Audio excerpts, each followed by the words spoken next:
warahmatullahi wabarakatuh. Perkenalkan, saya Yusuf Mahrudin dari kelompok 1 ingin menyampaikan tentang definisi research. Dalam bahasa Inggris, penelitian adalah research. Definisi dari menurut para ahli.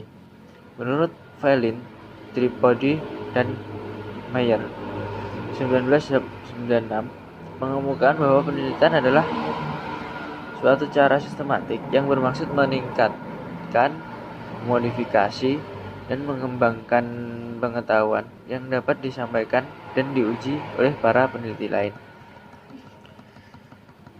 Dan menurut Clifford Word, research atau penelitian adalah suatu pencarian yang didasarkan dengan teliti untuk memperoleh kenyataan-kenyataan atau fakta atau hukum yang baru.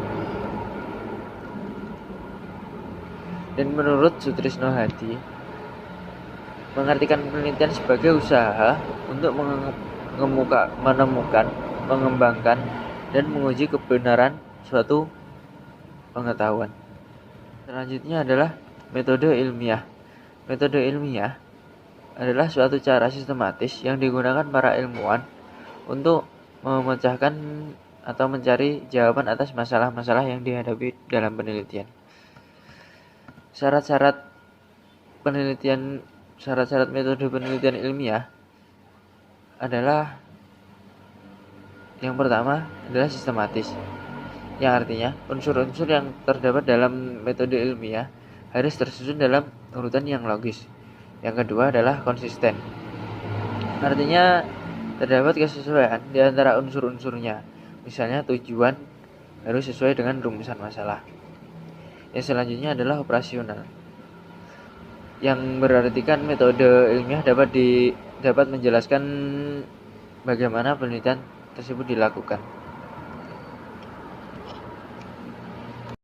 Selanjutnya adalah langkah-langkah dasar dalam metode ilmiah. Yang pertama adalah merumuskan masalah. Setelah merumuskan masalah, lalu kita mengumpulkan informasi-informasi. Yang selanjutnya, setelah mengumpulkan informasi-informasi, kita menyusun hipotesis.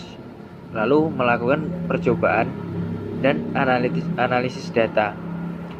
Setelah itu, yang langkah terakhir adalah menarik kesimpulan hingga mengomunikasikan hasil penelitian tersebut. Assalamualaikum warahmatullahi wabarakatuh. Perkenalkan, saya Wahyu Alfianti dengan NIM 401180329. Melanjuti materi yang selanjutnya, yaitu tujuan sebuah perusahaan melakukan riset. Tujuan yang pertama yaitu menganalisis pasar. Riset analisis pasar membantu memperhitungkan potensi pasar untuk produk, jasa, atau usaha baru. Analisis pasar dapat memberikan informasi mengenai calon pelanggan, pasar potensial, dan lokasi usaha pesaing. Tujuan yang kedua yaitu menganalisis tanggapan pasar terhadap suatu produk atau jasa. Maksudnya untuk memperhitung potensi produk atau jasa di pasar dengan tujuan untuk meningkatkan pemasaran produk. Dan tujuan yang ketiga yaitu menganalisis efektivitas iklan atau promosi dalam perusahaan. Di sini membantu pemilik usaha untuk menyeleksi media perikanan yang paling efektif. Dan tujuan yang terakhir yaitu menyusun strategi. Menyusun strategi di sini yaitu melacak pertumbuhan atau kemerosotan pasar-pasar yang sudah ada dan membantu menemukan produk atau jasa apa yang akan sukses dalam pasar tersebut. Biasanya riset ini dilakukan oleh perusahaan yang sudah mapan. Materi selanjutnya yaitu riset dalam dunia industri. Untuk yang pertama ada pemain kunci. Maksud pemain kunci di sini siapa saja yang terlibat dalam perusahaan atau bisnis utama di industri Anda, siapa bisnis terbesar di industri ini, dan apa saja produk serta layanan inti yang mereka jual dan apa modal bisnis mereka.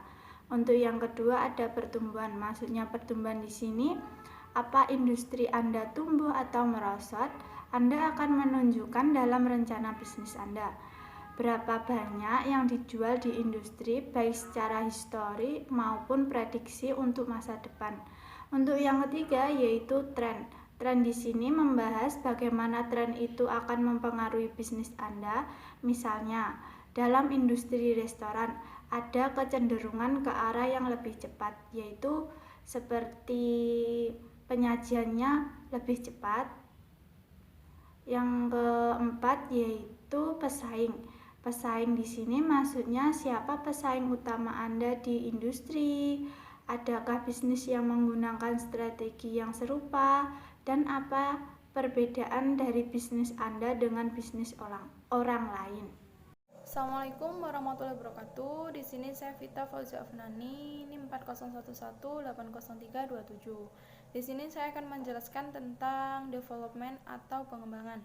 Dalam Kamus Besar Bahasa Indonesia, development atau pengembangan diartikan dengan proses, cara, perbuatan untuk mengembangkan sesuatu yang lebih sempurna, dan dapat disimpulkan pengembangan adalah suatu proses yang dilakukan untuk mengembangkan dan memvalidasi suatu produk.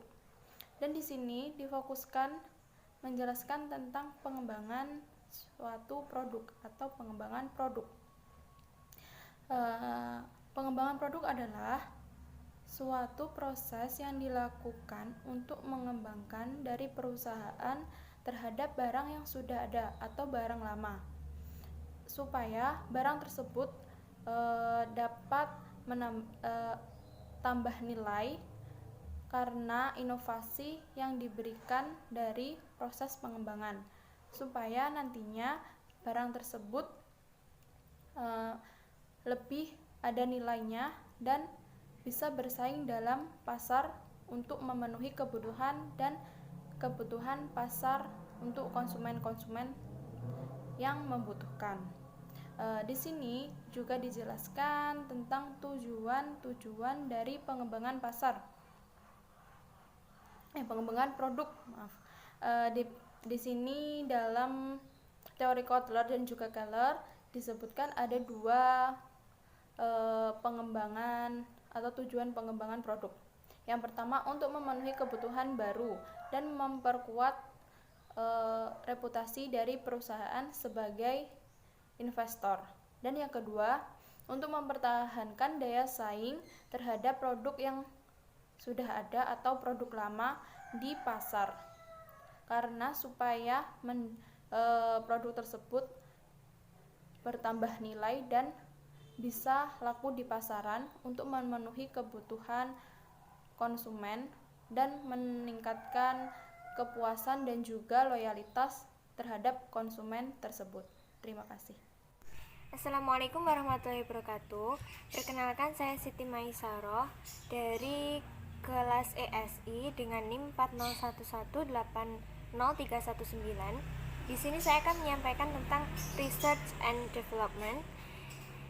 Research and development itu artinya adalah aktivitas perusahaan untuk membuat sebuah produk atau layanan baru.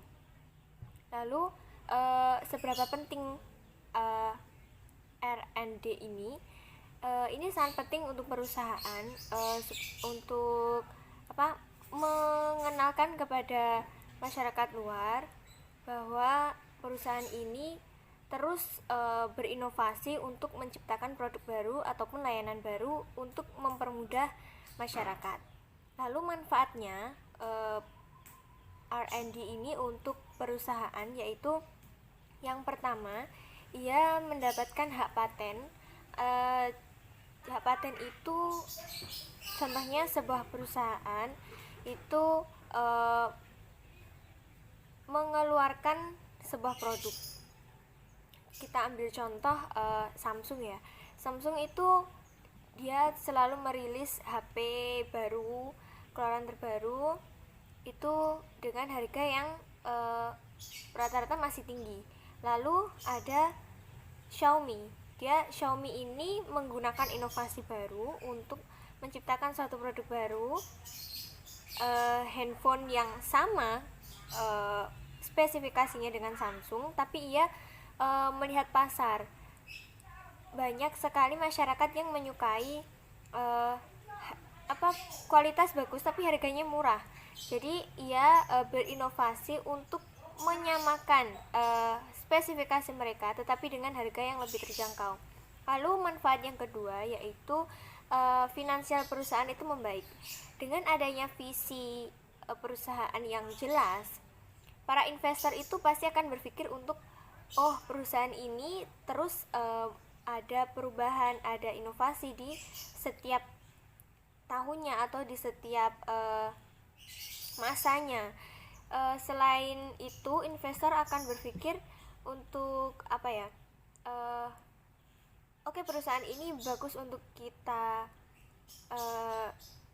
kasih investasi untuk mereka mengembangkan produknya, untuk berinovasi baik dari produk mereka maupun bisnisnya.